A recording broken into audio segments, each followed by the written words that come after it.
దర్శనం నాగమ్మ కదా.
పెళ్లి కాలేదు, నీకు ఒక కుమార్తె ఉందని తెలుసుకున్నా.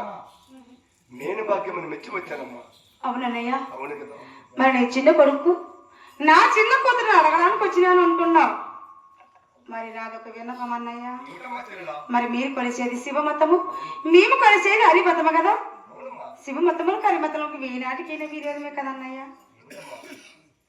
ఆనాటి కాలంలో శివమతాన్ని పుట్టావు, హరిమతానికి ఇచ్చి వివాహం చేశాను కదా. మరి ఆనాడ కాలం అట్లుండను, ఈనాటి కాలం ఇట్లుండను కదన్నయ్యా. నీ మనసులో ఏమన్నా ఆలోచన ఉంటే తెలిసి ఆలోచించదమ్మా చెల్లెలా. అవునన్నయ్యా. అవునమ్మా.